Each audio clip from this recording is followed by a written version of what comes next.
자, 다음 38페이지 보겠습니다. 압력수조 방식.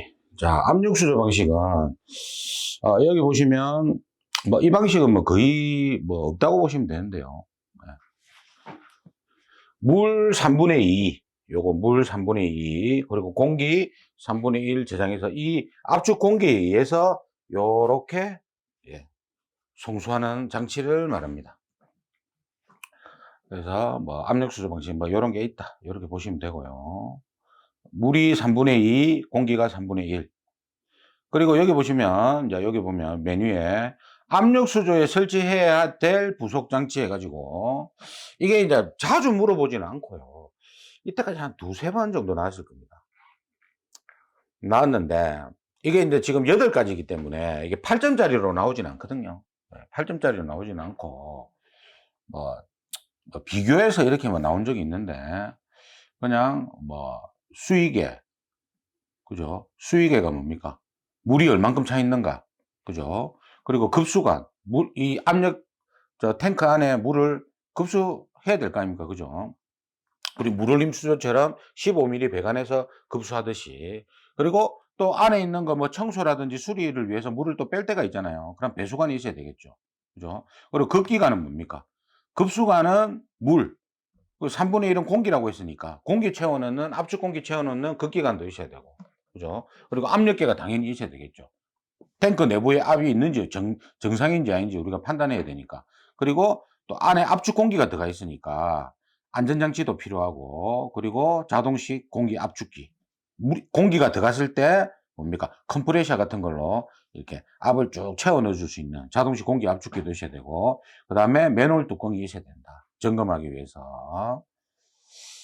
자, 그래서 자주 나오는 건 아닙니다. 이런 게 있다. 이렇게 봐두시고. 그 다음에 이제 우리가 이제 가장 시험에 자주 나오는 게 다음 페이지에 이제 펌프 방식이죠. 그죠? 그래서 우리가 실량정 배웠잖아. 흡입량정, 토출량정. 그죠? 이게 실량정이고. 근데 여러분들 한 가지 아셔야 될 게 있어요. 그게 뭐냐면 스프링클러에서는 호수가 없잖아요. 그죠? 그럼 요 스프링클러의 실량정을 보면요. 스프링클러의 실량정은 우리가 따질 때 여러분들 주의점이 있습니다. 요렇게 돼 있을 때요. 여기 펌프가 있을 때, 펌프가 있어. 그러면 여기에 스프링클러, 밸브가 있고, 요렇게 만약에 헤드가 있다고 칩시다. 조금 더 높일게요. 그래. 자, 수원이 이렇게 있을 때. 우리가 법에 이렇게 돼 있거든요. 요까지 있잖아요. 요까지. 실량정 따질 때는 펌프에서부터 요 헤드까지 있잖아요. 토출량정. 토출량정이 이렇게 됩니다.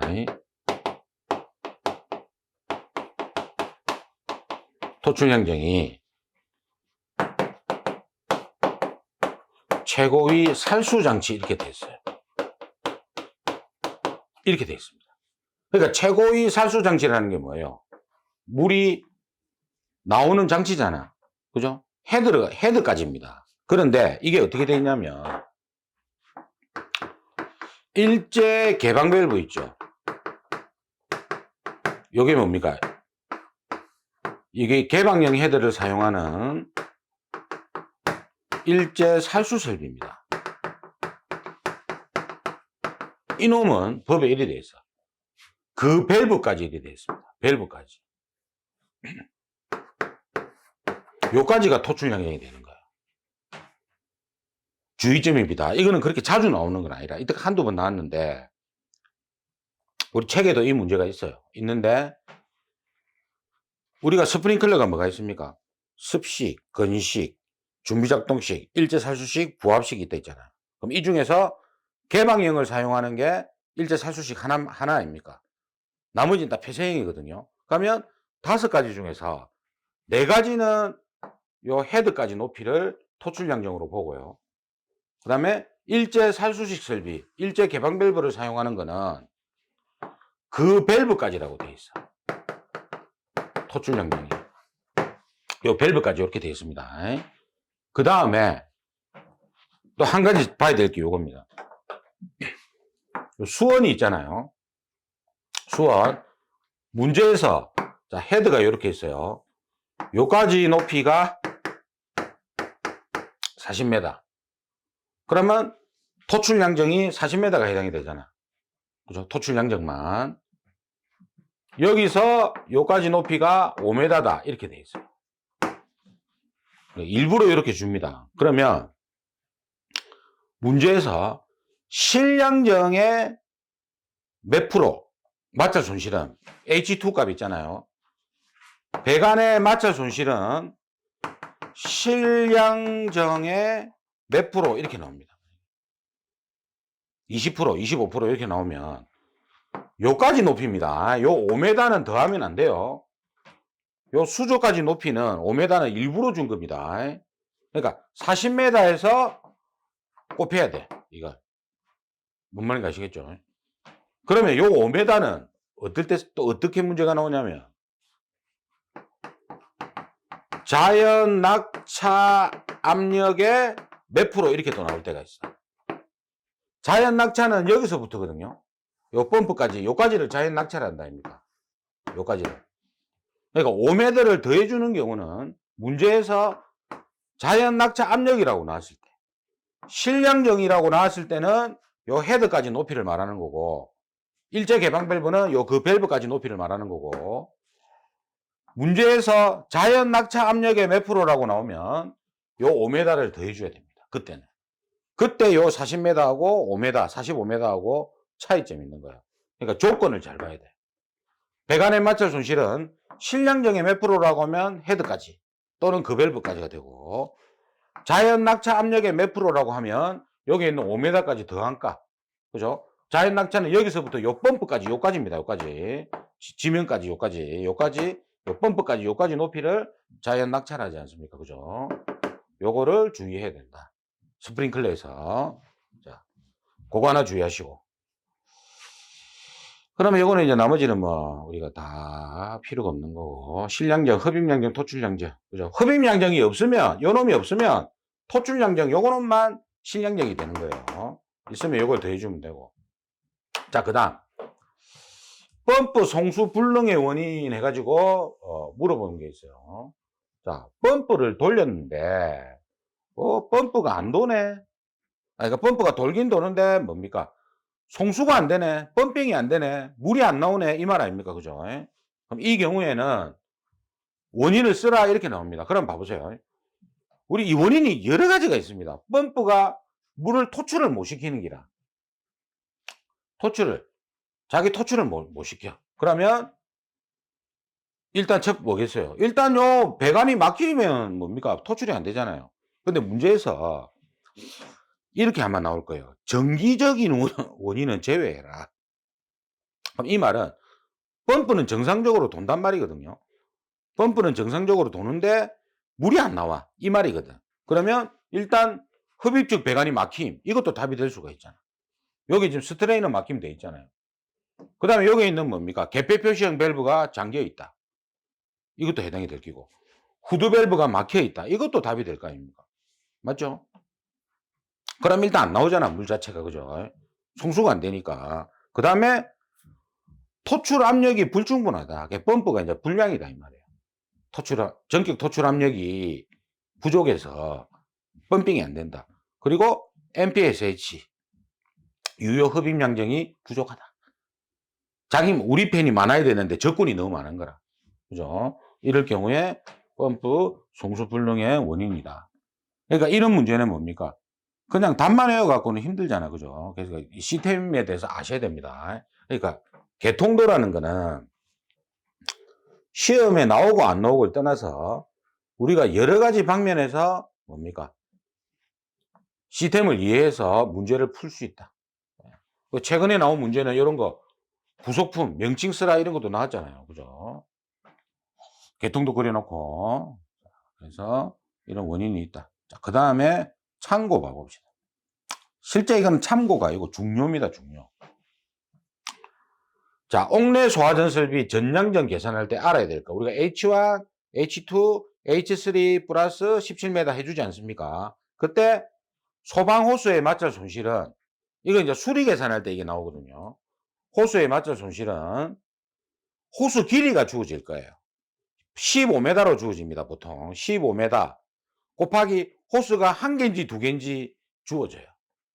문제에서 몇 개인지 주어집니다. 곱하고 그 다음에 100m당 호수의 마찰 손실 수도 이게 주어집니다. 그러니까 이거는 호수의 길이 있죠. 호수의 길이 곱하기 보통 15m로 주어집니다. 그리고 호수의 개수 요거는 1개 또는 2개로 주어져요. 잘 파악하시고 그리고 100m당 마찰 손실 수도값 이거 하면은 H1 값이 나옵니다. 두 번째 이게 이제 핵심이죠. 이게 실제로는 이거는 나중에 보기라고 H3 실량정은 흡입량정, 토출량정 이거는 우리가 아는 거잖아요. 그죠? 그럼 이겁니다. 이거는 우리가 작성할 때 이거를 외워두는 게 좋아요. 수리 계산할 때 H2값 그러니까 수리 계산하는 거는 그 배관의 뭐 길이라든지 배관의 마찰 손실 또는 관 부속품의 마찰 손실을 구하는 거거든. 그래서 이거는 호칭 구경에 따라서 50mm, 40mm, 100mm 따라서 마찰 손실 값이 달라질 거 아닙니까? 다. 그죠? 그래서 호칭 구경을 적어 놓는 기라. 40이면 40, 50, 100 이렇게 적어 놓는 거라. 적어 놓고 그다음에 거기에 따라 유량이 있어요. 유량. 요거는 주어집니다. 리터 퍼분. 보통 이제 뭐 130 이렇게 주어지지. 130 이렇게 주어집니다. 그리고 요게 중요해. 요거에서 하나 틀리면 여기 다 날아가 뿌는 거야. 그리고 직관 및 관 부속품의 등가 길이. 자, 등가 길이가 뭐랬어요? 관 부속품을 뭡니까? 예, 관 부속품을 마찰 손실 값으로 환산한 메다 값이라고 했잖아. 그러니까 뭐 상단관 길이 같은 말이다. 그죠? 그럼 이거는 직관 몇 메다 이거는 도면상에 나와. 도면상에. 그리고 관 부속품 해가지고 이건 아마 지금은 안 될 수도 있지만 나중에 스프링클러 편에 가면은 관 부속품이라고 있거든요. 기존 강의 한번 보세요. 그거. 관 부속품을 직접 들고 설명한 게 있거든요. 그거 보면 딱 이해가 됩니다. 그죠? 관 부속품이 뭐 엘보면 엘보가 몇 개 있다. 2개. 그럼 곱하기 조건에 얼마라고 나와 있어 수치가. 그럼 0. 얼마 나와 있거든. 요거 곱한 값. 그 다음에 T가 있다. 그럼 T도 직류T, 분류T 이런 게 있을 거 아닙니까? 여기 1개다. 곱하기 수치가 또 나와 있거든요. 하면은 얼마 값이 나와. 이걸 다 더해주는 거라, 이놈을. 그러면 40mm에 대한 직관 및 관 부속품의 등가 길이 값이 나옵니다. 나오고. 그리고 100m당 마찰 손실이 주어지거든요. 그럼 이놈 구한값에서 이놈을 곱하는 거라. 그러면 40mm에 대한 전체 마찰 손실 수도가 나옵니다. 그리고 50mm 또 계산하고 100mm 또 계산해가지고 마지막에 요 값 있죠. 요걸 다 더하면 총 마찰 손실 수도가 나오는 거죠. 이렇게 돼버립니다. 그러니까 이거를 우리가 숙지를 해야 돼. 그죠? 주의점은 이거 딴 거는 주의할 게 없어. 요거 직관값. 직관은 도면 보고 우리가 메다수 나와 있거든요. 그거. 그다음에 관 부속품은 하나하나 계산해가지고 뭐 엘보 몇 개 이런 걸 계산해가지고 그죠? 해가지고 그 주어진 몇 미리짜리 그죠? 부속품에 대한 그거를 곱해서 그죠? 이 값이 나오면 100m당 마찰 손실을 곱하면 그 구경에 대한 마찰 손실 수도가 나오고 그리고 호칭 구경이 여러 개가 있을 거 아닙니까? 이걸 다 구해서 더한 값이 총 마찰 손실 수도 H2 값이 된다. 그래서 여러분들이 아마 저도 예전에 이것 때문에 굉장히 예를 먹었던 기억이 납니다. 시험 공부할 때 뭐냐? 우리가 전량정이라는 게 보세요. 우리가 스프링클러를 예를 들면 H1 그죠? 플러스 H2 플러스 10m 아닙니까? 그죠? 그러면 이때 요게 실량정이라고 치면 이거는 구하기 쉽잖아요. 흡입량정, 토출량정이니까. 이거거든. 그럼 이거를 구할 때 이렇게 구하거든요. 그럼 이렇게 구했어. 그럼 시간이 이놈이 굉장히 시간이 많이 걸립니다. 그러면 머릿속에서 진이 이쪽으로 다 빠져버려요. 그러면 나중에 이거 딱 구해놓고요. 요거 안 더하고 요거 안 더해갖고 틀리는 경우가 굉장히 많을 겁니다. 저도 그랬거든. 그래서 이렇게 생각하세요. 이 문제 나왔네 이러면 제일 먼저 요놈을 먼저 깔아놔야 돼. 깔아놓고 이걸 먼저 구해버리면 나중에 이걸 안 더하는 경우가 발생합니다. 이건 거의 다 비슷하더라고요. 저도 그랬고 H2 값 한 10 몇 분 해가지고 20분 해가지고 잘 구했어. 다 보니까 이거 안 되겠네. 이래 돼버린 거야. 굉장히 조심하세요. 이거 그래서 신경을 많이 써야 됩니다. 프로도 실수를 하더라고. 제 같은 경우에는 마지막에 한 3일 남겨놓고는 딴 거 안 보고 이것만 계속 수리 계산만 계속 했는 거야. 봐갖고 다행히 제 시험 칠 때 이게 나와가지고 좀 뭐 그거 운이 좋게 합격을 했는데, 그 당시에 시험지 받기 전까지 이 문제 풀고 있었거든요. 근데 거기 딱 나왔더라고. 운이 굉장히 좋았던 거지. 기분이 굉장히 좋더라고요. 바로 그 문제부터 풀었지. 이제. 왜? 직전까지 5분 10분 전까지 그게 머릿속에 답까지 다 암기가 돼 있는 상태니까. 그래서 또 시험 또 운도 좀 많이 적용을 합니다. 자, 그 다음에 이거는 우리가 배웠잖아요. 그죠? 펌프에 직병렬 운전해 가지고, 자, 직렬은 이렇게 올라가는 거라 있잖아요. 그죠? 배관이.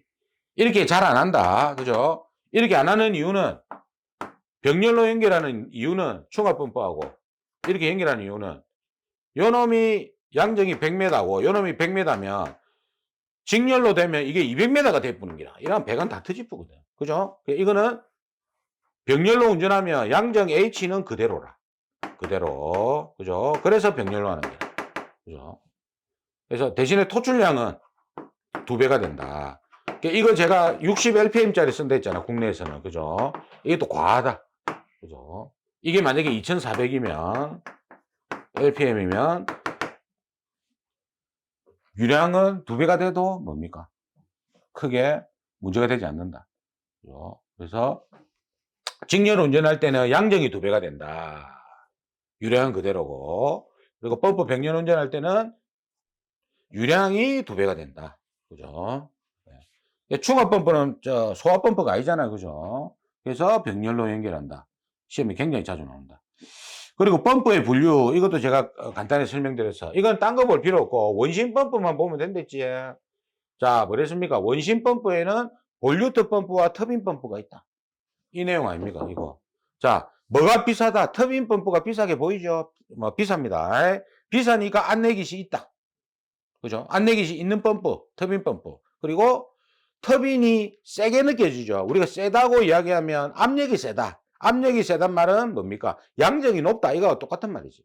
고양정 저유량에 쓰고, 그리고 볼류트 펌프는 반대 개념이다. 이렇게 보시면 됩니다. 그럼 우리 소방용으로 사용하는 펌프는 원심 펌프인데 뭘 많이 쓰겠습니까? 볼류트 펌프를 많이 쓴다. 일부 터빈 펌프를 쓰는 데가 있다. 왜? 가격이 저렴하니까. 안내깃이 없다. 이렇게 보시면 돼요. 이것도 시험에 3, 4년에 한 번씩 꼭 나오는 거다. 그리고 가압수조 방식은, 자, 보세요. 우리가 이 개념이 있어요. 이거는 요 개념을 보세요. 자, 뭐냐면요. 소화기나 가스계 가보면 이런 말이 있거든요. 축압식이란 말이 있고, 가압식이란 말이 있습니다. 자, 이게 두 개를 구분하면 이렇게 하면 돼요. 소화기가 있을 때 축압식은 여기에 약재가 들어가 있고 약재하고 같이 가스가 들어가 있어요. 질소가 들어가 있지. 이렇게. 여기 약재고요. 그러니까 축압식 개념은 어떤 용기나 통에 같이 들어가 있어. 약재하고 가아본이 같이 들어가 있는 겁니다. 그럼 우리가 앞에서 배웠던 압력수조 방식은 물하고 공기가 같이 들어가 있으니까 이놈은 축압식 개념이야. 그러면 가압식은 뭐냐면 예전에 소화기가 있을 때 약재가 들어가 있고 여기에 별도 용기가 따로 있어요. 요게 별도 용기가 따로 있어가지고 여기 이제 이 CO2가 들어가거든요. 근데 지금 이거는 생산을 안 합니다. 축압식만 생산하는데 용기가 별도로 돼 있으면 요게 가압식입니다. 가압식. 그러니까 그러면 우리가 가스계에서도 축압식은 뭡니까? 약재하고 가압원이 같이 들어가 있는 거고 가압식은 뭡니까? 약재와 뭡니까? 가압원이 별도로 돼 있는 거다. 그러면 가압수조 방식은 이거 아닙니까? 그죠? 가압. 그죠? 그러면 이렇게 돼 있는 거예요. 우리가 아까 압력수조는 물과 물 3분의 2와 공기 3분의 1이 이렇게 들어가 있었잖아. 이거 축압식 개념이지. 그죠? 근데 가압수조 방식은 물탱크가 요렇게 있으면요. 물탱크가 이렇게 있으면 요게 이제 뭡니까? 물이잖아. 그죠? 요거. 그다음에 가번이 별도로 돼 있어. 별도로 저장이 돼 있는 거라. 요렇게. 요렇게. 용기가 이렇게 정해. 이게 질소, 보통 질소거든요. 질소를 사용해 가지고 요 배관이 요렇게 다 연결돼 가지고 요렇게 가 있어. 그러니까 이 가번이 물을 밀어내 가지고 방출구로 나가는 거예요. 이렇게 나가는 거예요. 별도로 돼 있는 거예요. 이게 이제 가압 수조 방식입니다. 그래서 이 가압 수조 방식은 신뢰도가 굉장히 높다. 신뢰도가. 왜? 이거는 실패할 확률이 좀 적다. 이렇게 보시면 됩니다. 이게. 물론 시설비는 굉장히 많이 들겠죠. 그죠? 그래서 이 가압 수조 방식은 신뢰도가 높다.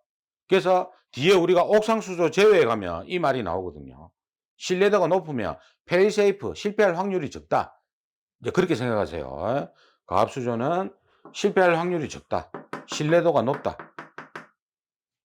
이제 그렇게 보시면 됩니다.